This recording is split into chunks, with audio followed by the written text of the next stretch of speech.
Hello student, कैसे हो आप सब। आशा है बढ़िया होंगे सब। तो आज हम फिर आगे हैं आपके सामने 4.3 का यानी कि सेकंड पार्ट को लेकर के। हमने देखा था 4.3 तक, है ना। 4.3 के तक हमने कौन कितने सवाल देखे थे स्टूडेंट? ये 5 सवाल देख लिए थे हमने। हाँ, यहाँ तक जो शेफाली गणित और अंग्रेजी में प्राप्त किए गए अंकों का योग था, है ना।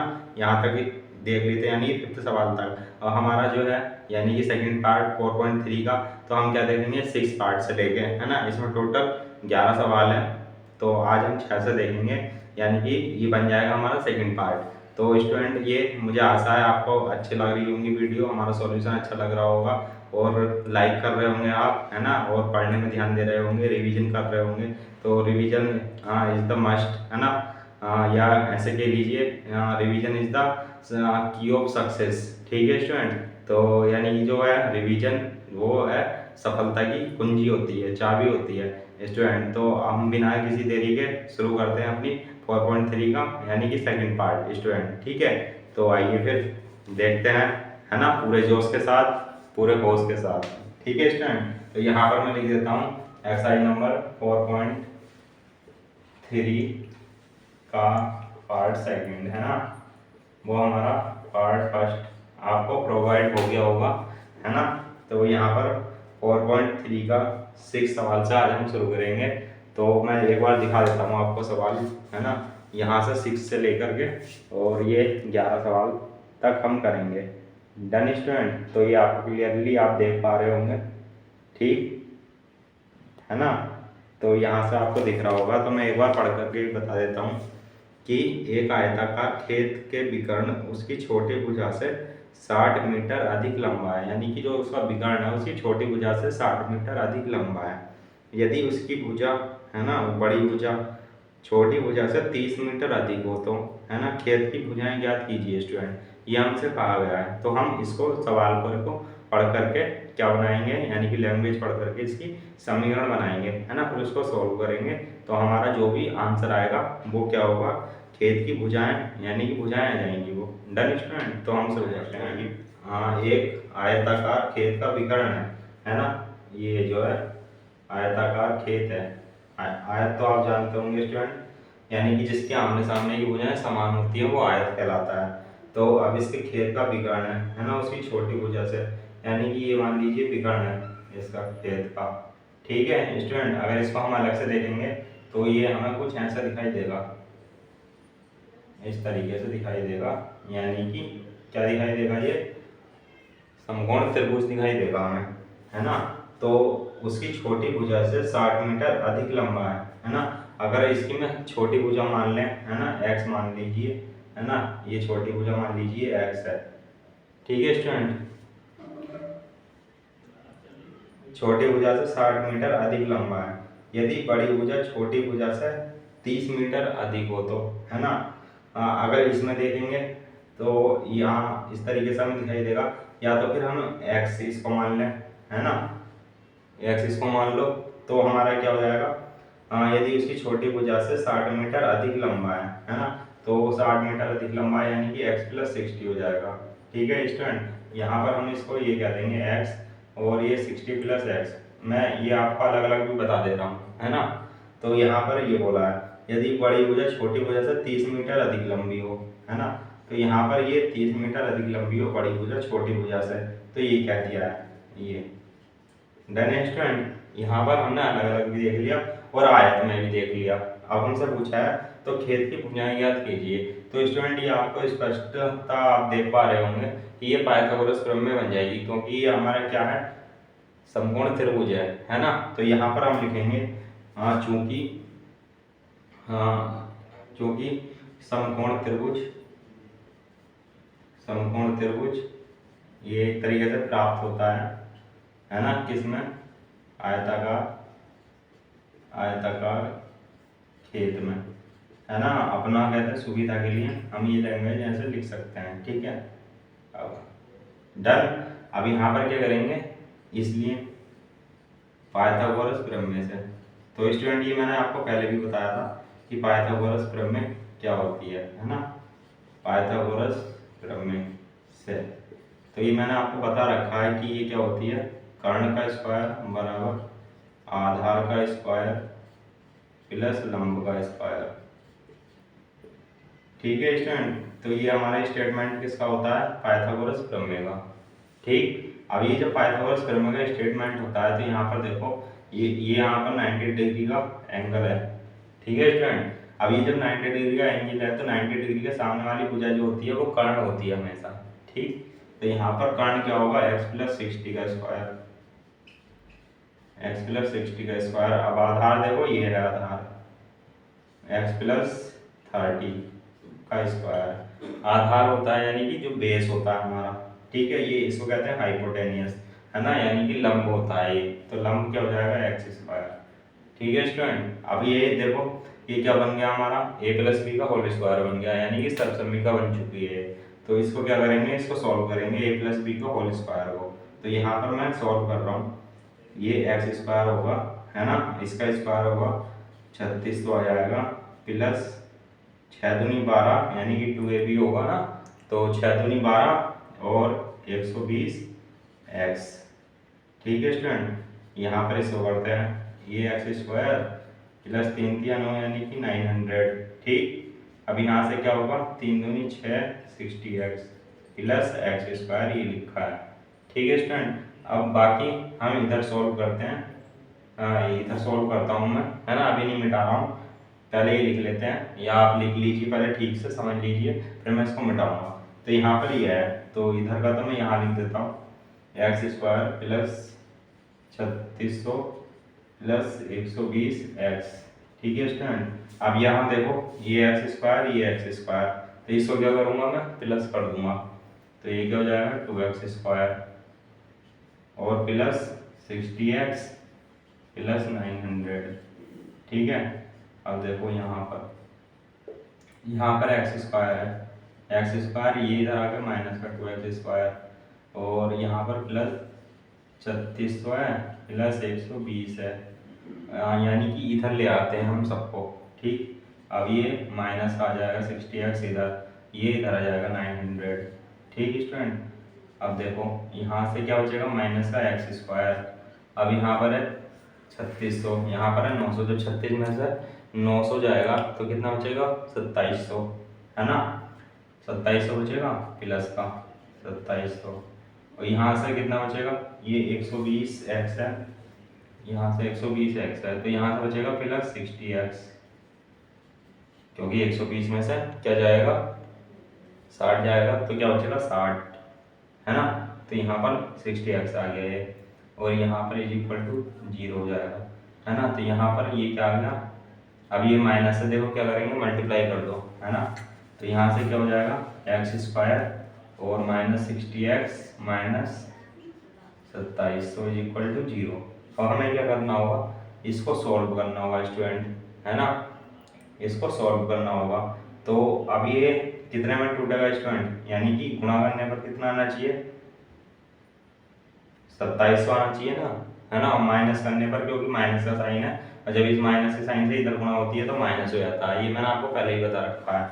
तो माइनस करने पर क्या आना चाहिए स्टूडेंट, इसका 60 आना चाहिए माइनस करने पर, है ना, तो जब माइनस करने पर 60 आना चाहिए, तो देखो यहाँ पर अब ये द्विघात समीकरण के रूप में भी हो सकता है, लेकिन हमें इजी किससे पड़ेगा, अब जैसे सवाल में आएगा यानी कि एग्जाम में आएगा आपके, तो वहां पर अगर द्विघात समीकरण लिख कर गया है तो द्विघात समीकरण की विधि से यानी कि हल कीजिए इसको, तब द्विघात समीकरण विधि से हल करना है, यानी कि श्रीधराचार्य सूत्र से हल करना है। और यदि कुछ नहीं लिखा है, वैसे तो ज़्यादातर जो देखा जाता है तो वहाँ पर एग्जाम में कुछ लिख के नहीं आता है कि इस विधि से हल कीजिए, ये आता है तो वो इतनी बड़ी संख्या नहीं देता है ना, डन है स्टूडेंट, इतनी बड़ी संख्या नहीं देता है, छोटी संख्या में देगा, है ना, जहाँ फॉर्मूला यूज हो सके। अब जहाँ इतनी बड़ी संख्या आई जैसे, तो हम क्या यूज करेंगे, अधिकतर जो हमारा गुणनखंड विधि है। ठीक है, तो मैं गुणनखंड विधि आज आपको ये नहीं बताऊंगा, मैं 2700 का लासा निकाल के इसे कितने कितने में तोड़ेंगे, है ना, तो ये किसके ऊपर वो करता है ना, यानी कि ये जो हमारा है तो ये प्रैक्टिस का खेल है ना, प्रैक्टिस जितनी आप करोगे तो वो उससे पता लग जाएगा, कि वैसे भी आपको देखते के साथ ही पता लग जाएगा कितने कितने में तोड़ना चाहिए इसको, है ना, तो ये आप वैसे भी देख सकते हो एलसीएम निकाल के, है ना, जैसे हम देखते थे। तो यहाँ से मैं इसको किस में तोड़ूंगा, 90 माइनस 30 में तोड़ दूंगा, तो ये 2700x, देखो यहाँ से अभी इसकी मल्टीप्लाई करेंगे तो 9 है 27, 27 हो जाएगा और नफे में 30 आएगा, 60 बचेगा। ठीक है स्टूडेंट, तो ये मैंने तोड़ दिया। अब यहाँ पर से क्या होगा, x square 90x plus 30x, है ना, ये हो जाएगा। अब यहाँ से 2700 इज इक्वल टू 0, अब यहाँ से x कॉमन लो, x माइनस 90, ठीक, यहाँ से प्लस 30 कॉमन लो, x माइनस 90, है ना, इज इक्वल टू 0, ठीक। अब यहाँ से x माइनस 90 और x प्लस 30 ये हो जाएगा, ठीक है, इज इक्वल टू 0 चल ही रहा है। अब देखो यहाँ पर अब मैं इसको मिटा देता हूँ, ये हमारा आंसर तो आ ही गया, वैसे आपको पता चल ही गया होगा देखते के साथ ही, है ना। तो इसको मैं मिटा देता हूँ, लेकिन मैं बता देता हूँ फिर भी आपको पूरा, तो ये आपने देख लिया होगा।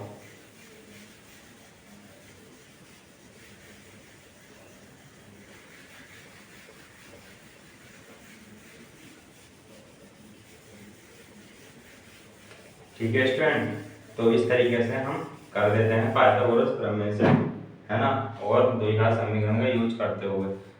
तो हम यहाँ लिखेंगे यदि x minus 90 is equal to 0 तो x इज इक्वल टू 90, है ना। यदि x plus 30 is equal to 0 तो x बराबर माइनस का 30, है ना। माइनस में तो यानी कि जो भुजा है, तो माइनस में तो यानी कि जो दूरी है भुजा की या लंबाई है, तो माइनस में तो हो नहीं सकती है ना। तो हम किस में लेंगे, प्लस में। तो हमारा ये जो आएगा यानी कि छोटी भुजा कितनी आएगी, 90 आ गई।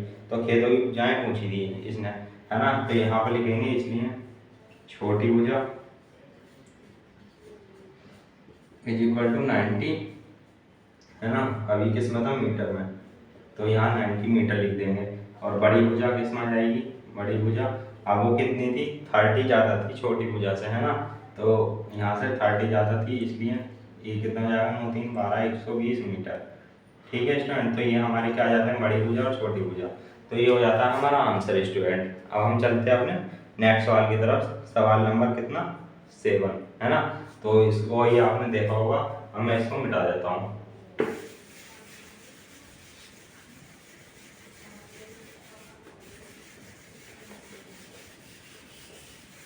तो ये आपको सॉल्यूशन पसंद आ रहा होगा, और यदि आपको सॉल्यूशन पसंद आ रहा हो तो आप हमारे चैनल को लाइक कर सकते हैं, सब्सक्राइब कर सकते हैं, ताकि आने वाली अपडेट आपको जल्दी से जल्दी मिल जाए, है ना, बिना किसी देरी पे, और आप अपना कोर्स भी कंप्लीट कर सकें, है ना, बोर्ड एग्जाम से पहले। ठीक है स्टूडेंट, तो उसके लिए आप हमारे चैनल को क्या करना होगा, आपको सब्सक्राइब करना होगा, ठीक। तो यहाँ पर हमारा सवाल नंबर 7, ये रहा 7। तो यहाँ पर मैंने लिख दिया है 7। तो अब मैं बताता हूँ आपको पढ़ करके, दो संख्याओं के वर्गों का अंतर 180 है। छोटी संख्या का वर्ग यानी वर्गों का अंतर दो संख्याओं की क्या है, 180। छोटी संख्या का वर्ग बड़ी संख्या का 8 गुना है। तो दोनों संख्याएं ज्ञात करनी है स्टूडेंट, है ना। तो दोनों संख्याएं ज्ञात करनी है, इसलिए पहली संख्या x मान लो, दूसरी संख्या y मान लो, है ना। तो माना पहली संख्या इज इक्वल टू x, है ना। अब यहाँ पर क्या है, यानी कि कुछ मात्रक तो दिया नहीं है, तो यहाँ पर इकाई कह सकते हैं, x इकाई, और है ना यहाँ पर दूसरी संख्या इज इक्वल टू y इकाई। ठीक है स्टूडेंट, अब देखो अकॉर्डिंग टू क्वेश्चन 82, अब यहाँ पर कहा गया है दो संख्याओं के वर्गों का अंतर यानी कि इनके स्क्वायर का अंतर, x square minus y square is equal to कितना है, 180 है ना। छोटी संख्या का वर्ग बड़ी संख्या का 8 गुना है ना। छोटी संख्या का वर्ग बड़ी संख्या का 8 गुना है। तो ये जो पहली संख्या है ना, छोटी संख्या का वर्ग बड़ी संख्या का 8 गुना है ना, तो वो छोटी संख्या का वर्ग, है ना, बड़ी संख्या का 8 गुना है, यानी कि जो पहली संख्या है उसको अथवा में, है ना, क्या कह सकते हैं हम, बड़ी संख्या, है ना, बड़ी भी कह सकते हैं। और ये जो छोटी संख्या है यानी कि दूसरी संख्या है, इसको अथवा छोटी संख्या भी कह सकते हैं। ठीक है, तो इस तरीके से हम करेंगे। अब यहाँ से y square is equal to 8x है ना। तो जब 8x है, ये समीकरण 1 हो गया, ये समीकरण नंबर 2 हो गया। तो हम क्या करेंगे, यहाँ पे समीकरण 2 का मान समीकरण 1 में रखने पर, ये कौन सी विधि है स्टूडेंट, बताओ जल्दी, जो हमने विलोपन विधि से पहले देखी थी, है ना, क्या नाम था उसका, ये आप हमें कमेंट बॉक्स में बताइएगा, है ना। अगर आपने पढ़ा हो, हमारी वीडियो देखी हो, तो ये आपको अच्छे से याद होगा। कि ये जो दूसरे यानी कि यहाँ से समीकरण 2 से या 1 से समीकरण 2 में या 1 में जो मान रखते थे उसको क्या कहते थे, है ना। फिर मैं बताऊंगा आपको, कमेंट करिएगा जल्दी से जल्दी, है ना। समीकरण 2 में 2 से, है ना, समीकरण 2 से वाई स्क्वायर का मान समीकरण 1 में रखने पर, तो स्टूडेंट ये समीकरण 2 है, समीकरण 2 से वाई स्क्वायर का मान समीकरण 1 में रखेंगे, तो यहाँ से एक्स स्क्वायर ये माइनस 8x और इज इक्वल टू 180, ठीक। अब यहाँ से एक्स स्क्वायर माइनस 8x और माइनस 180 इज इक्वल टू 0, ठीक है स्टूडेंट। तो यहाँ पर ये क्या आ जाएगा, ये क्या बन गया हमारा द्विघात समीकरण, ठीक है। तो अब इसको हमें जो इजी पड़ती है, क्या पड़ती है, गुणन विधि ही पड़ती है, यानी है ना, गुणनखंड विधि ही हमें क्या पड़ती है, इजी पड़ती है ना। फॉर्मूले में लगा के थोड़ा टाइम लगता है उसमें और लेंथी हो जाता है थोड़ा, तो उससे बचने के लिए हम यहीं पर करेंगे, ठीक है। तो ये क्या होगा, यानी कि 8 बचना चाहिए कितने पर, गुणा करने पर तो 180 आना चाहिए, है ना, और माइनस करने पर 8 बचना चाहिए स्टूडेंट। तो हम किस में तोड़ेंगे, अब आप बताओ जल्दी, ठीक है। यहाँ से देखो 180 ये करेंगे, है ना, 2 9 18 और 45 बार जाएगा, और ये 3 बार, 3 3 15, है ना, 3 5 15, 5 मेरा 5, ठीक है। तो ये कितने में तोड़ने हैं हम इसको, जो 180 आ जाए गुणा करने पर, है ना। तो ये आप बताओ, 2 दूनी 4, 4 के 12 और 5 के 15, है ना। तो यानी कि यहाँ पर 3 तो है नहीं, है ना, ये 8 गुना है। अब यहाँ पर देखो और लगाओ दिमाग, 5 के 15, 15 दिया 45, 2 दूनी 4, 4 के 12 दिया 36 और 5, तो ये इसमें भी नहीं टूटेगा। तो बताओ इसमें तोड़ दें इसे, 10, है ना, तो 9 दूनी 18, तो 9 और 2 में भी नहीं टूटेगा ये। तो किस में तोड़ना बताओ जल्दी, अगर इससे नहीं आएगा एकदम से तो फिर हम क्या करेंगे, हम लगाएंगे द्विघात सूत्र, है ना। तो इसमें अगर आप तोड़ सकते हो तो आप कहते हैं गुणनखंड विधि से करो, और वरना नहीं आए एकदम से दिमाग में क्लिक ना करे, है ना, तो किससे करना है, द्विघात समीकरण से करना है स्टूडेंट, ठीक है। तो यहाँ पर अगर हम इसको देखें तो 2 दूनी 4, 4 3 12 और 12 24 12 36, 36 और 5 इसका तो कोई लॉजिक नहीं है ना। तो यहाँ से 3 3 9 9 दूनी 18, 5 दूनी 10, है ना। तो 18 और 10 में टूट सकता है ना, है ना। आ गया नहीं, आ गया लॉजिक। तो ये लॉजिक आ जाता है किससे, प्रैक्टिस से आएगा, या फिर, है ना, किससे आएगा, आपको जितना ज़्यादा सवाल करोगे, ठीक है, यानी कि प्रैक्टिस ही हुई। अब यहाँ से मैं इसको किससे करता, द्विघात समीकरण से करता या किससे करता, गुणन विधि से। तो मैं गुणनखंड विधि से ही करता हूँ, है ना। एक्स स्क्वायर माइनस कितने में लगाया था अभी हमने बोलो, यहाँ से 3 3 9 9 18 और 10 में लगाया था ना, तो 18 और 10 में ही लगाएंगे, ठीक है। 18 और माइनस 10 एक्स 180 इक्वल टू 0, ठीक है ना। तो ये हो जाएगा। तो देखो यहाँ पर मैं देखो टाइम लेता हूँ थोड़ा, है ना, और थोड़ा आराम से समझाता हूँ आपको, इसलिए हमारी वीडियो भी लंबी हो जाती है। बट आपका क्या है, बिल्कुल मैं जो दिमाग में आना चाहिए उस टाइम सवाल करते हुए जो आना चाहिए, जैसे सोच सकते हो आप, वो सोच बताता हूँ मैं आपको, ठीक है, यानी कि वो थिंकिंग पैदा करता हूँ आपके अंदर, तो इसलिए, ठीक है। तो मैं इसको इधर वाला मिटा देता हूँ, यहाँ पर करता हूँ एक्स स्क्वायर। मैं यहाँ पर ये नहीं करता कि मुझे क्या देना है, सॉल्यूशन ही देना है, मैं आपको एक थिंकिंग सिखाता हूँ कि सोचना कैसे है, ठीक है। तो यहाँ से एक्स स्क्वायर, एक्स कॉमन ले लो, अब यहाँ से देखो एक्स माइनस 18 बचेगा, प्लस 10 कॉमन ले लो यहाँ से, एक्स माइनस 18 बचेगा इज इक्वल टू 0, ठीक है स्टूडेंट। अब यहाँ से एक्स माइनस 18 और x plus 10 is equal to 0। अब यहाँ से एक्स इज इक्वल टू 18 आ गया, है ना, वो लिख लेना आप, यदि x minus 18 is equal to 0 तो, है ना। अब मैं यहाँ से ये 10 आ गया, तो यहाँ देखो क्या माना था हमने, अब ये जो संख्या है माइनस में नहीं होगी, यानी कि निगेटिव संख्या नहीं लेंगे, तो निगेटिव वाले को छोड़ देंगे, है ना, पॉजिटिव वाले को ले लेंगे। तो यानी कि जो बड़ी संख्या होगी हमारी एक्स आ गई, ठीक, और यहाँ पर रखेंगे उसका मान, फिर किसका, एक्स का, है ना। तो क्या आ जाएगा हमारा, ये आ जाएगी बाई, है ना, आ जाएगी ना बाई।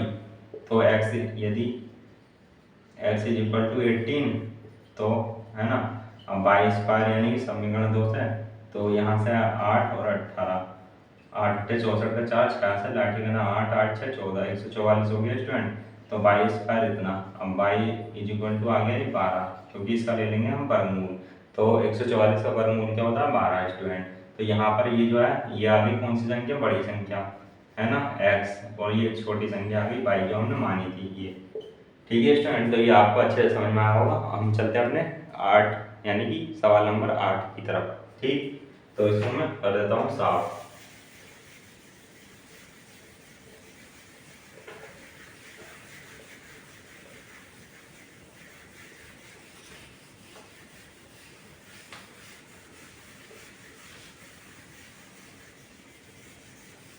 जिसमें हमसे कहा जाएगा कि ये द्विघात समीकरण से ही करनी है, तो हम उसमें और कोई विधि नहीं लगाएंगे, ना ही गुणनखंड ना ही कौन सी, है ना स्टूडेंट। तो आपने ये कमेंट करके यानी कि सोच लिया होगा। तो मैं आपको बताता हूँ, जो मैंने अभी पूछा था आपसे एक सवाल कि हम इसमें समीकरण नंबर 2 से समीकरण नंबर 1 में जो मान रखा है हमने, तो वो कौन सा है, यानी कि वो है प्रतिस्थापन विधि स्टूडेंट। ठीक है, तो ये आपको याद आ गया होगा, मैंने इसलिए बताया नहीं था उस टाइम।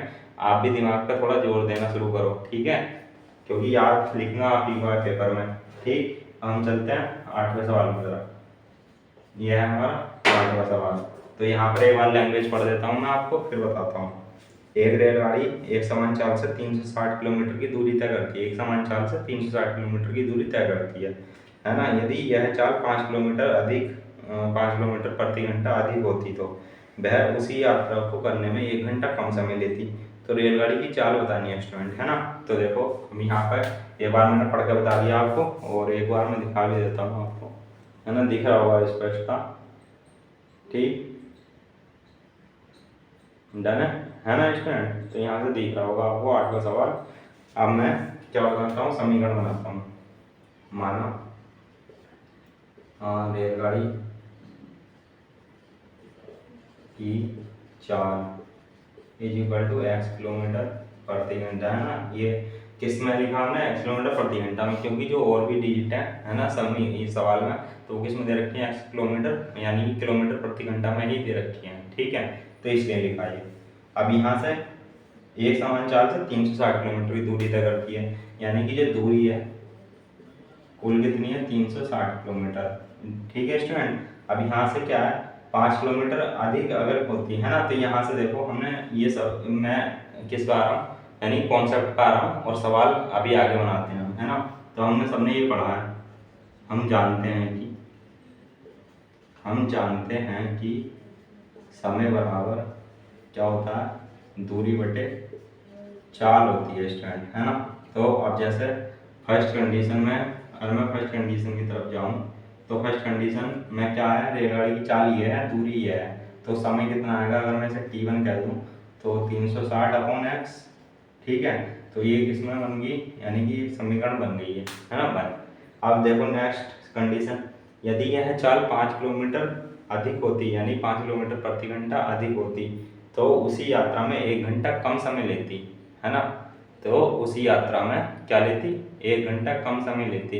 तो आप कम समय को देखो यहाँ से, सेकंड कंडीशन, तो यहाँ से T2 जो आएगा 360 x + 5, है ना।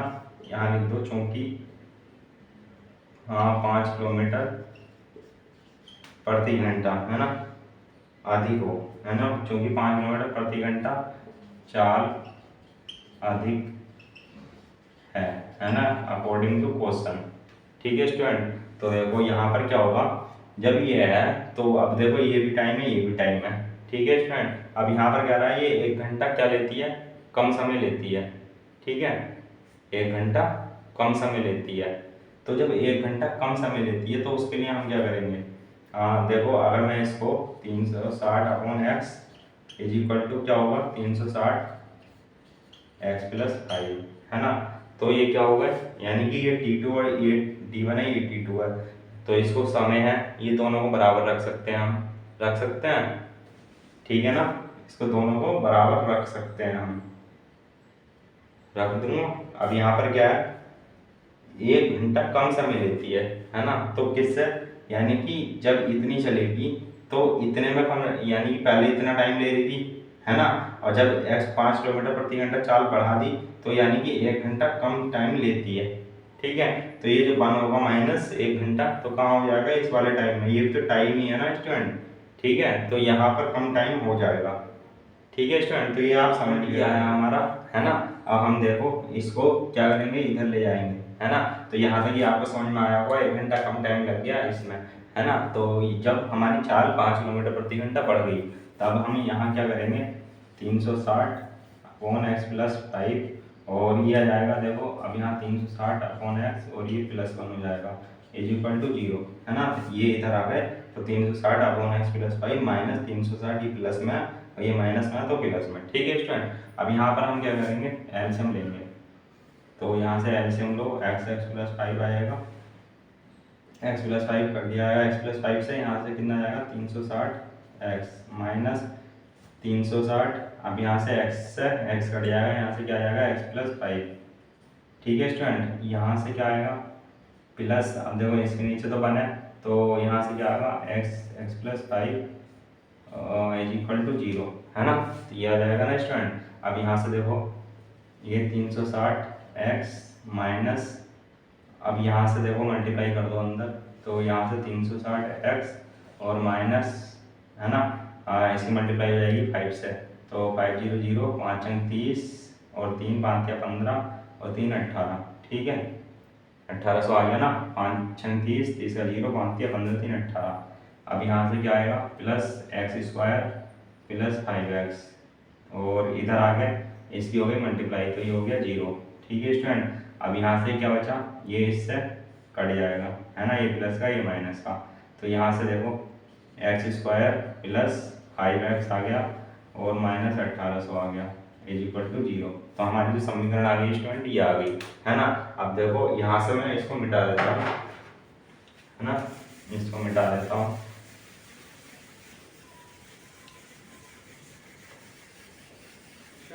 तो यहाँ पर ये हमारा आ चुका है, यानी कि समीकरण। अब ये जहाँ तक सॉल्व होगा, अब इसको यहीं पे करेंगे, यानी कि ये करके दिखाता हूँ मैं आपको द्विघात समीकरण से, है ना स्टूडेंट, क्योंकि द्विघात समीकरण वाली एक्सरसाइज भी चल रही है और ये गुणनखंड विधि से तो आपने सीख ही लिया होगा, है ना। तो हम चलते हैं अपनी किस पर, यहाँ पर चलते हैं हम, है ना, द्विघात समीकरण पर, minus b plus minus under root b square minus 4ac, हाँ 4ac ये होता है ना स्टूडेंट, अपॉन 2a। ठीक है, तो यहाँ से माइनस बी कितना, देखो माइनस का 5 हो जाएगा plus minus under root b square, यानी 5 पंजे 25 और 4 इंटू 1 और इंटू क्या आ जाएगा, माइनस का 1800। ठीक है, यहाँ पर से 2a into 1 minus 5 plus minus ये 25, और यहाँ से क्या आएगा, अब ये देखो माइनस माइनस क्या हो जाएगा, प्लस हो जाएगा, और 18 36 38 4 1872, तो ये कितना आएगा 7200, है ना, अपॉन 2a यानी कि 2, और यहाँ से -5 प्लस माइनस अंडर रूट कितना आएगा 7225। ठीक है स्टूडेंट, यहाँ पर ये हमने क्या कर दिया, ऐड कर दिया, तो ये आ जाएगा 7225 अपॉन 2a, है। तो अब ये जो 7225 का क्या होता है, वर्गमूल होता है, तो ये क्या होता है स्टूडेंट, क्या होता है, ये 85 हो जाता है ना। और जिसको वर्गमूल में प्रॉब्लम हो, है ना, तो मैं क्या करूँगा, उसके लिए सेपरेट वीडियो बना दूंगा, या जो अब क्या आएगा, यानी कि 4.3 है हमारी, जो 4.4 आएगा, तो उसमें मैं 10 मिनट शुरू के क्या समझाऊंगा, यानी कि वर्गमूल कैसे लेते हैं वो बता दूंगा मैं आपको। ठीक है स्टूडेंट, तो ये आप वहाँ से कॉन्सेप्ट बिल्कुल आपने क्लियर कर लेना, और यहाँ पर हम डायरेक्ट यहाँ पर देख लेते हैं क्या आएगा, तो यहाँ पर से 85 हो जाता है। अब देखो ये आ गया हमारा, अब देखो यहाँ से x बराबर चल रहा है, तो जब एक बार हम क्या लेंगे, प्लस लेंगे 85 अपॉन 2, एक बार क्या लेंगे हम -5 माइनस ले लेंगे 85 इज इक्वल टू कितना जाएगा 2। ठीक है, तो यहाँ से देखो, यहाँ से एक बार कितना जाएगा इसका मान, यहाँ से बचेगा 80 और 2 से डिवाइड करेंगे तो 40, तो एक बार 40, है ना, यहाँ पर से कितना बचेगा 90 हो जाएगा, तो यानी कि एक बार 45। तो ये जो हमारा पॉजिटिव का मान है हम ये ले लेंगे, है ना। तो क्योंकि जो निगेटिव है तो वो तो उसकी चाल होगी नहीं ट्रेन की, है ना, रेलगाड़ी की। ठीक है ना, तो जो हमारे पॉजिटिव है वो, तो यानी कि रेलगाड़ी की चाल कितनी आ गई यहाँ से रेलगाड़ी की सामान्य चाल, है ना, जो हमने मानी थी रेलगाड़ी की सामान्य चाल, तो ये कितनी आ गई हमारी स्टूडेंट, बोलो। यहाँ पर 40 आ चुकी है, 40 किलोमीटर प्रति घंटा। ठीक है, तो यही हमारा क्या हो जाता है आंसर। तो देखो ये भी 45 और 40 में टूट जाता है ना, तो यहाँ से 45 और 40 से मल्टीप्लाई करते हैं हम। हाँ, 45 दूनी 90, 9 दूनी 18, तो यहाँ से ये कितने में टूट जाता, 9 में टूट जाता है, यानी कि 45 और 40 में। तो गुणा करने पर कितना जाता, 1800, और है ना, और माइनस करने पर क्या जाता, 40, यानी कि 5, है ना। 45 और 40 में तोड़ते तो ये हमारा इस तरीके से हुआ हमारा 8वां सवाल। हम चलते हैं अपने 90 सवाल की तरफ। ठीक है, तो इसको मैं कर देता हूँ साफ।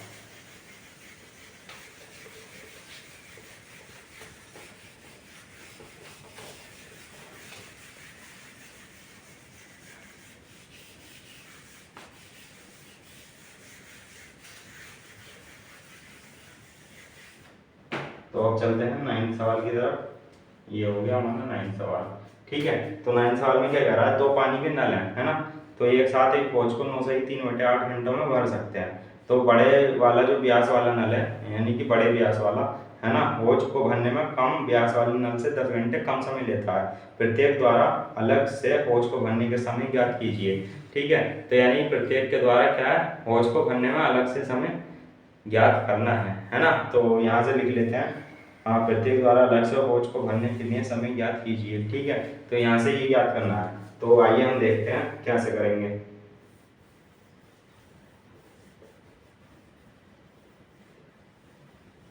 माना बड़े बड़े व्यास वाला नल, ठीक है, यहाँ कितने घंटे में भर सकता, नल द्वारा लिया गया समय बराबर x। ठीक है, तो यहाँ पर क्या आएगा, अब यहाँ पर 1 घंटे में, हाँ, इसलिए 1 घंटे में भरेगा बराबर 1/x। मैं यहाँ हैंड टू हैंड ले लेता हूँ स्टूडेंट, है ना, यानी कि 1 घंटे में हमने क्या कर दिया, हैंड टू हैंड कर दिया। ठीक है ना। अब यहाँ से छोटे व्यास वाला, है ना, बड़े व्यास वाले नल हौज को भरने में कम व्यास वाले नल से 10 घंटे कम समय लेता है। ठीक है, 10 घंटे कम समय लेता है बड़ा वाला। तो यहाँ से, हाँ, तो यहाँ से तो यहाँ पर छोटा लिखो, छोटा वाला जब इतना ले रहा है तो बड़ा वाला क्या लेगा, 10 घंटे कम समय लेगा, है ना। बड़ा वाला हौज को भरने में लिया समय, है ना, 10 घंटे कम समय ले रहा था, x माइनस टाइम हो जाएगा स्टूडेंट। अब यहाँ से 1 घंटे में निकालोगे तो 1 घंटे में, है ना, तो यहाँ से क्या हो जाएगा, x माइनस टाइम। डन है। अब यहाँ पर क्या है, अब जब दोनों एक साथ है ना, दोनों पानी नल एक साथ एक हौज को, है ना, तो एक साथ एक हौज को, है ना, भरने में लिया समय। ठीक है स्टूडेंट, ये उतारते रहना आप साथ साथ, क्योंकि मैं इसको मिटा दूंगा बाद में, है ना। तो यहाँ पर से कितना ले रहा है, 9 सही 3/8, तो 9 8 72, और ये हो गया 75/8, है ना। तो अब इनका भी 1 घंटे का निकालो, क्योंकि हमने इनका क्या निकाला है, 1 घंटे का, है ना, 1 घंटे में। तो ये कितना हो जाएगा, अपोजिट हो जाएगा, 8/75। ठीक है, तो अब यहाँ पर क्या कह रहा है, जब एक साथ जब खोले जाते हैं या एक साथ जब भरना शुरू करते हैं तो इतना टाइम लेते हैं, 8/75। ठीक है, तो अब हम इसको क्या करेंगे, प्लस करेंगे, है ना। तो हमारी जो समीकरण आएगी इसलिए, है ना, किसके अकॉर्डिंग टू क्वेश्चन, ये 1/x plus 1/x minus 10 is equal to 8/75। ठीक है स्टूडेंट, तो ये हमारी जो है मेन समीकरण है ना। अब इसको एल्सियम लेकर तो सॉल्व करते हैं, है ना, फिर इसको मैं मिटा देता हूँ, ऊपर करते हैं फिर। ये आ गई हमारी समीकरण। अब इसको एल्सियम लेकर हमने सॉल्व करा, तो इसका एल्सियम कितना आएगा, x माइनस 10, है ना। अब x से तो x कट जाएगा और यहाँ आ जाएगा x माइनस 10, और यहाँ पर है प्लस का साइन। ठीक है, तो जब x माइनस 10 यहाँ से x कट गया था ना, तो x माइनस 10 आ गया। अब x माइनस 10 से x माइनस 10 कट जाएगा, यहाँ से आ जाएगा x। ठीक है, तो यहाँ से x आ गया, ये 8/75 हमारा चल ही रहा है, ये 8/75, ठीक है। अब यहाँ से देखो ये क्या है 2x माइनस 10, ये x² माइनस 10x, ये है 8/75, ठीक है। अब इसकी क्या हो जाएगी क्रॉस मल्टीप्लाई, तो ये हो जाएगा 150x, 75 दूनी 150, ये हो जाएगा 750 is equal to 8x² minus 8×80x, ठीक है। अब यहाँ से देखो 150x ये है, ये प्लस 80x हो जाएगा, इधर आएगा तो, और यहाँ से ये क्या होएगा माइनस 750 8x², है ना। हमें बनाना तो इधर है क्योंकि हमारी द्विघात समीकरण बनानी है हमें, तो यहाँ से ये कितना हो जाएगा देखो 50 230 x minus 750 is equal to 8x², ये हो जाएगा स्टूडेंट, है ना। अब देखो इसको ही मिटा देते हैं यहाँ से, हमारा यहाँ तक आ गया। अब हम देखेंगे यहाँ से 8x² हो जाएगा और ये माइनस का 230 हो जाएगा, इधर चला जाएगा तो, और इधर जाएगा तो ये प्लस का 750 हो जाएगा इज इक्वल टू 0। अब देखो यहाँ से इसको क्या आना चाहिए गुणा करने पर, है ना, जितना 750 की 8 से मल्टीप्लाई करके आएगा उतना ही क्या आना चाहिए प्लस करके 230 आना चाहिए, है ना। तो इसको देखो ये इधर में टूट जाएगा, 8 200 प्लस 30 और x plus 750 is equal to 0, ठीक है। अब यहाँ से 8x² माइनस 200x और minus 30x plus 750 is equal to 0, ठीक है। अब यहाँ देखो यहाँ कर रहा हूँ मैं, तो यहाँ से 8 कॉमन आएगा, यहाँ से x कॉमन लो, है ना, x कॉमन लो यहाँ से, तो यहाँ से 8x और माइनस 200, है ना, और यहाँ से क्या आएगा कॉमन 30 कॉमन नहीं आएगा, तो अगर है ना 8 दूनी 16 और 8 दूनी 40, तो यहाँ से 8x कॉमन आ जाएगा ना स्टूडेंट, यहाँ से क्या आएगा 8x कॉमन आ जाएगा, मैं पूरा ही मिटा देता हूँ 8x, तो यहाँ से x और यहाँ से 4 8 यानी 40 8 200, तो यहाँ से 40 और यहाँ से माइनस 30 कॉमन आ जाएगा, तो यहाँ से बचेगा x माइनस 40, 40 4 थे 12 750, 30 कॉमन आया ना, तो यहाँ से अगर 8x कॉमन ले दूँ 8 चौक 32 और यहाँ पर 8 दूनी 16 और 8 दूनी 40 बचेगा 25 आएगा, 25 है ना स्टूडेंट, सॉरी यहाँ पर 25, यहाँ पर भी 25 आएगा फिर, है ना। तो यहाँ से क्या हो जाएगा ये हो गया। अब यहाँ से देखो ये जब ये हो गया इज इक्वल टू 0 हमारा चल ही रहा है, तो यहाँ से 8x माइनस 30 और यहाँ से x माइनस 25, है ना स्टूडेंट। यहाँ से 8x माइनस 30 आ गया और ये इज इक्वल टू 0 चल रहा है, यदि लिखो यहाँ ये 0 है, तो x इज इक्वल टू 30/8, तो ये तो होगा नहीं, और यहाँ से x minus 25 is equal to 0, तो x इज इक्वल टू 25, तो ये आ जाएगा स्टूडेंट। तो यहाँ पर से हमने क्या बोला गया था कि ये क्या था, है ना 9th, है ना। तो यहाँ से प्रत्येक द्वारा अलग से होज को भरने में समय ज्ञात कीजिए, ठीक है। तो यहाँ से इसमें क्या लगेगा, छोटे होज में क्या लगेगा समय 25 घंटा, है ना, एक आ गया यानी कि 25 आवर्स, ठीक है, एक आंसर ये आ गया। और एक में बोला गया था कि अगर 10 घंटे कम समय लेता है बड़े व्यास वाला, है ना, तो बड़े व्यास वाला ये क्या हो गया छोटे व्यास वाला, तो ये बड़े व्यास वाला हो गया। बड़े व्यास वाला कितना लेगा 25 माइनस 10, तो ये हो जाएगा 15 घंटा, ठीक है स्टूडेंट। तो ये हमारे क्या होंगे आंसर, तो ये आपको अच्छे से समझ में आया होगा। हम चलते हैं अपने नेक्स्ट पार्ट की तरफ, यानी कि सवाल नंबर 10 की तरफ।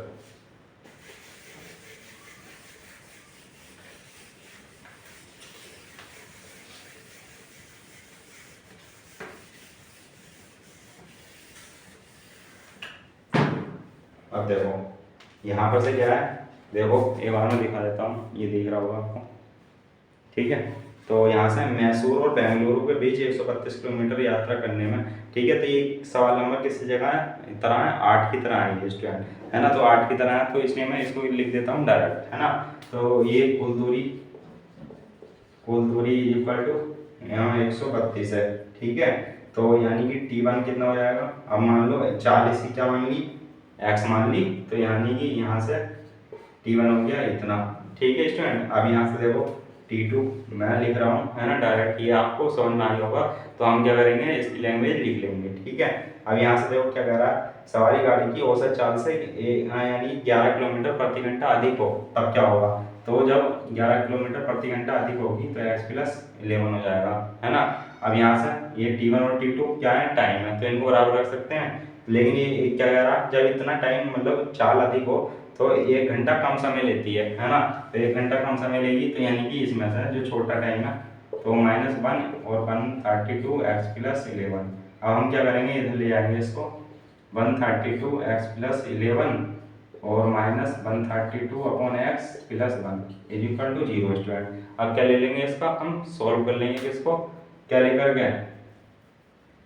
एलसीएम, है ना। तो यानी कि यहाँ से एलसीएम आ जाएगा x+11 और यह आ जाएगा 132 माइनस x कट जाएगा, तो यहाँ से 132 यहाँ से x प्लस, तो ये आ जाएगा 132x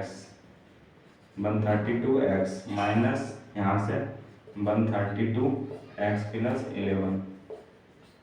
ठीक है स्टूडेंट, यहाँ से ये 1 चल ही रहा है, तो यहाँ से जब 1 चल रहा है तो यहाँ से क्या आएगा, x+11 ये x इज इक्वल टू 0 ये आ जाएगा, है ना।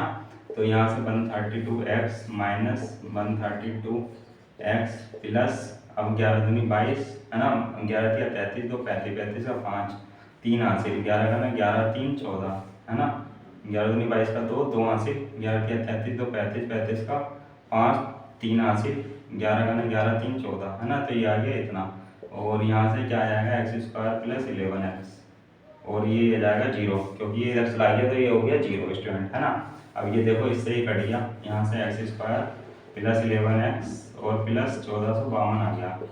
ये हमारा जो है समीकरण आ गई, कौन सी, द्विघात समीकरण। तो इस समीकरण नंबर 1 कह लेंगे चाहे, है ना। अब हम किससे कर लेंगे, इसको तोड़ करके, है ना। तो इसको तोड़ करके करेंगे, तो ये बुक रख देता हूँ मैं, है ना, ये आ जाएगा, है ना। तो यहाँ पर से क्या होगा, हम इसमें लगाएंगे द्विघात समीकरण लगा देंगे, है ना। तो द्विघात समीकरण जब लगाएंगे तो यहाँ से देखो x is equal to -b और प्लस माइनस √b² - 4ac। हम इसको किससे कर सकते हैं, इससे भी कर सकते हैं हम, किससे, 2a, है ना, गुणनखंड विधि से, है ना। तो यहाँ से हम तोड़ना पड़ेगा 1452 को, है ना। तो किस किस में तोड़ेंगे तो वो हम देख लेंगे, लेकिन हम किसी सवाल को किससे कर ले रहे हैं, गुणनखंड विधि से। किसी सवाल को हम किससे कर ले रहे हैं, किससे, गुणनखंड विधि से कर ले रहे हैं, और किसी सवाल को हम कर ले रहे हैं। तो स्टूडेंट ये आ गया, अब हम इसमें क्या रखेंगे, मान रखेंगे। तो 11 प्लस माइनस, और यहाँ से हो जाएगा 11 का वर्ग, तो 11 का वर्ग होता है 121, है ना, 121 स्टूडेंट। तो यहाँ से -4, और यहाँ से a कितना है, 1 है, और c कितना है, 1452 है, 1452/2, है ना, क्योंकि 1 से मल्टीप्लाई करेंगे 2 ही आएगा। तो यहाँ से -11 प्लस माइनस 121 माइनस 4ac, तो यहाँ पर ये 1452 था, और ac c है 1452, और यहाँ से देखो ये यहाँ पर देखो फिर गलती हो जाती ना, 132 की इससे करेंगे तो माइनस होगा, यहाँ पर सब में माइनस कर लो, और यहाँ से देखो यहाँ पर भी माइनस, तो ये हो जाएगा प्लस का। ठीक है स्टूडेंट, अब 4 से जब इसकी मल्टीप्लाई करेंगे तो 4 दूनी 8, और 4 पंजे 20, 20 का 0, 2 हासिल, 4 चौक 16 और 2 18, 18 का 8, है ना, और 1 हासिल, 4 ही का ना 4 और 1 5। ठीक है, 4 दूनी 8, 4 पंजे 20, 2 और 4 चौक 16, 2 18, 4 यहाँ 4 और 1 5। अब यहाँ से 2 आ गया। अब यहाँ पर से क्या होगा, -11 प्लस माइनस, अब ये देखो क्या होगा, प्लस, है ना, 2 और 9 5 और अपॉन 2। ठीक है स्टूडेंट, तो अब इसका वर्गमूल क्या जाएगा स्टूडेंट, 77, है ना। तो मैं यहाँ पर लिख देता हूँ इसको डायरेक्ट, और मैंने जैसा कि आपसे प्रॉमिस किया है कि मैं जब कल 4.4 बताऊँगा आपको, तो सबसे पहले मैं क्या बताऊंगा आपको कि ये वर्गमूल कैसे निकालते हैं, है ना। क्योंकि अब ये तो प्रैक्टिस से आ जाएगा, चलो, है ना, इसका 59 का इतना होगा, लेकिन हमारा जो एग्जाम में आएगा तो वो संख्याएं बदल के भी आ सकती हैं, है ना। तो कुछ वर्गमूल तो किसी का भी आ सकता है, तो हमें निकालना आना चाहिए इसलिए, है ना। तो वीडियो लंबी जाएगी तो मैं इसमें नहीं बता सकता, है ना। जब 4.4 करूँगा कल तो मैं उसके शुरू में बताऊँगा आपको वर्गमूल निकालना, ठीक है। तो ये हो जाएगा 59, 29। तो यहाँ पर मैं लिख रहा हूँ डायरेक्ट, है ना। तो इसका वर्गमूल जो होता है 77 होता है upon 2 x is equal to. चलिए अब देखो यहाँ पर क्या हो जाएगा, प्लस माइनस है तो एक बार प्लस ले लो और एक बार माइनस ले लो, है ना। -11 -77 इज इक्वल टू, है ना, अपॉन 2। यहाँ से क्या बचेगा 66 स्टूडेंट, ये 2 यहाँ से क्या हो जाएगा 88 अपॉन 2। तो ये क्या हो जाएगा माइनस का 44, देखो माइनस में तो अब हो नहीं सकता, तो ये 33, है ना, और ये माइनस का 44। तो हम इस वाले को ले लेंगे स्टूडेंट। तो यहाँ पर हमसे क्या पूछा गया था कि ये जो रेलगाड़ी की चाल है ना, औसत चाल याद कीजिए। तो दोनों रेलगाड़ियों की औसत चाल याद कीजिए। तो ये औसत चाल हमारी क्या जाएगी 33 आ जाएगी, है ना स्टूडेंट। तो ये हमारा आंसर हो जाएगा, है ना। अब हम क्या करेंगे, तो हम चलते हैं अपने लास्ट सवाल की तरफ, है ना, इस एक्सरसाइज के लास्ट सवाल की तरफ। ठीक है, ये 11वां सवाल, तो ये आज का लास्ट सवाल है, मैं इसको और दिखा देता हूँ। ठीक है, अब ये हो जाएगा हमारा, यहाँ पर टेन कर लेना। पिछले सवाल में हम यहाँ पर चयन करना भूल गए थे स्टूडेंट, है नहीं, है ना। तो यहाँ पर पूछा गया हमसे भुजाएं पूछिए वर्ग की, है ना। तो दो वर्गों के क्षेत्रफलों का, है ना, योग कितना है 468 मीटर स्क्वायर। तो वर्ग का क्षेत्रफल क्या होता है ना। तो ये आपको पता ही होगा, वर्ग का क्षेत्रफल क्या होता है भुजा स्क्वायर होता है स्टूडेंट, है ना। भुजा स्क्वायर होता है। और यहाँ पर क्या पूछा है, वर्ग का परिमाप भी दिया है, तो मैं ये भी लिख देता हूँ फॉर्मूला। ये क्या होता है वर्ग का परिमाप 4 गुना भुजा, यानी कि 4 भुजा का योग भी कह सकते हो आप, है ना। तो यहाँ पर ये होता है। अब यहाँ अकॉर्डिंग टू क्वेश्चन ये क्या कहा गया है हमसे, दो वर्गों के क्षेत्रफलों का योग, है ना। तो यानी कि दो वर्ग हैं मान लो, है ना, दो वर्ग हैं, ये मान लो एक वर्ग ये एक वर्ग ये, ठीक है। ये x है, इसकी x है प्रत्येक भुजा, इसकी y है, इसकी y है, इसकी y है प्रत्येक भुजा, ठीक है। तो दो वर्गों के क्षेत्रफलों का योग, है ना। तो इसका भुजा स्क्वायर होता है ना क्षेत्रफल। तो x square plus y square, दो वर्गों के क्षेत्रफलों का योग कितना हो गया 468, है ना, मीटर स्क्वायर। तो इसको समीकरण नंबर 1 कह दो चाहे, ठीक। यदि उनके परिमापों का अंतर, यानी कि परिमाप ये है ना, परिमापों का अंतर, तो 4x minus 4y is equal to कितना दे रखा है 24 मीटर, है ना स्टूडेंट। तो यहाँ से 24 मीटर ये हो गया ये। अब यहाँ से देखो 4 कॉमन आ जाएगा ना, तो x minus y is equal to 24। अब 4 से 4 सिंह 24, x minus y is equal to 6, है ना। तो इसको 2 डैश कर लो, इसको 2, ठीक। अब यहाँ से देखो x इज इक्वल टू ले लो 6 प्लस वाई। अब ये जो 6x प्लस वाई लिया है हमें, तो ये हमारा कहाँ रख देंगे हम समीकरण 1 में रख देंगे, है ना। तो यहाँ पर लिखो x का मान समीकरण 1 में रखने पर, ठीक है, समीकरण 1 किया है हमारी। तो यहाँ से 6 प्लस वाई का whole square plus y square बराबर 468 मीटर ना, मीटर स्क्वायर वो है ना लगाया। अब ए प्लस बी का होल स्क्वायर वो ओपन करते हैं, तो 6 सिंह 36 प्लस वाई स्क्वायर और प्लस 6 दूनी 12 वाई, है ना, 12 वाई और प्लस वाई स्क्वायर है और इक्वल टू 468 है ना। तो यहाँ से ये 2y स्क्वायर हो जाएगा, देखो यहाँ से 12y हो जाएगा और ये 468 माइनस 36 हो जाएगा। तो यहाँ से 2y स्क्वायर प्लस 12y और ये यहाँ पर से 2 बचेगा और 3 बचेगा 4 बचेगा, डन है। यहाँ से ये अब 2 से मल्टीप्लाई यानी कि भाग कर दो, तो y स्क्वायर प्लस 6y और ये बचेगा 2 दूनी 4, 2 2 2 12 इधर ये आ गया, ठीक है स्टूडेंट। हम चलते हैं अपना 2000 समीकरण की तरफ, minus b plus minus under root b square minus 4ac upon 2a, ठीक है। अब यहाँ से देखो ये 6 है b, है ना, plus minus 6 Singh 36 minus 4 1 into कितना है c माइनस का 216 इज इक्वल टू 2, यानी कि यहाँ से 1 आ गया ये a का मान, तो ये हो गया। तो ये 36, अब देखो ये माइनस माइनस क्या हो जाएंगे प्लस, यानी मल्टीप्लाई हो जाएगी।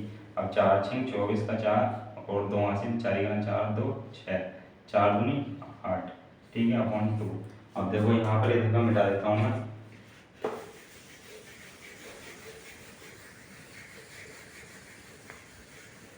ये आ गया। यहाँ से माइनस का 6 एक्स इज इक्वल टू और प्लस ये हो जाएगा 900, है ना स्टूडेंट। यहाँ से 900 हो जाएगा और माइनस का 6, ये तो आपको पता ही होगा कि 900 का जो होता है वर्गमूल क्या होता है 30 होता है, 30 अपॉन 2। तो एक बार प्लस ले लेंगे एक बार माइनस ले लेंगे अपॉन 2 माइनस का 6 माइनस 30/2, ये क्या आ जाएगा माइनस का 36/2, है ना। ये कितना आ जाएगा 24/2, तो 2 12, है ना। ये कितना आ जाएगा 18, तो ये आ गया माइनस का 18। अब देखो 18 यानी कि माइनस में तो हो नहीं सकती वर्ग की भुजा, है ना, किस में होगी प्लस में होगी, तो x का मान कितना आ गया 12, ठीक है। तो x का मान ये आ गया 12, यानी कि जो पहला हमारा क्या था, जो पहला हमारा वर्ग था तो उसकी भुजा आ गई कितनी x का, यानी कि 12 मीटर, ठीक है। तो ये हो गया हमारा आंसर। और जो दूसरे वर्ग की भुजा थी हमने क्या माना था, है ना, x minus y is equal to कितना आया था हमारा, यानी कि ये जो आया था यहाँ पर 6 प्लस बाई, एक्स का मान रखा था ना ये 6x प्लस बाई, तो दोनों का मान कितना आया था 2 4 6 24, तो ये था ये। Done student, x minus y is equal to, ये हमारी सेकंड समीकरण थी ना, ठीक है। तो x का मान यहाँ रखेंगे 12 minus y is equal to 6, ठीक है। अब ये इधर जाके प्लस की हो जाएगी बाई, और ये जो 6 है इसमें से कट जाएगा, है ना। तो यहाँ से 6 के बाई, तो बाई का मान कितना आ गया y is equal to 6 metre, है ना। तो एक आंसर हमारा ये हो गया और एक आंसर हमारा ये हो गया स्टूडेंट। तो जो पहला वर्ग माना था हमने तो उसकी एक भुजा क्या आ गई 12 मीटर और दूसरे वर्ग की भुजा क्या आ गई 6 मीटर, ठीक है स्टूडेंट। तो ये हमारा आंसर हो जाता है और ये आज की इसी के साथ हमारी एक्सरसाइज खत्म हो जाती है, ठीक है स्टूडेंट। तो ये इसी के साथ हमारी एक्सरसाइज खत्म हो जाती है। तो आप इसको क्या करेंगे, इसको प्रैक्टिस करेंगे और प्लस माइनस पे अच्छी तरीके से ध्यान देंगे, ठीक है स्टूडेंट। ये सब प्रैक्टिस का खेल है, जितनी ज़्यादा प्रैक्टिस उतनी कम प्लस माइनस की गलती, है ना। अगर एक प्लस माइनस की गलती हुई तो हमारा पूरा आंसर खराब हो जाएगा, ठीक है। तो आप क्या करेंगे, इसको सॉल्यूशन को अच्छी तरीके से देखेंगे, रिवीजन करेंगे, पढ़ते रहेंगे, मस्त रहेंगे और मिलते हैं अपनी नेक्स्ट वीडियो में, यानी कि एक्सरसाइज 4.4 में स्टूडेंट, ठीक है। जब तक आप क्या करेंगे, हमारे चैनल को सब्सक्राइब करेंगे, लाइक करेंगे, ठीक है, और शेयर करेंगे। जय हिंद स्टूडेंट, मिलते हैं।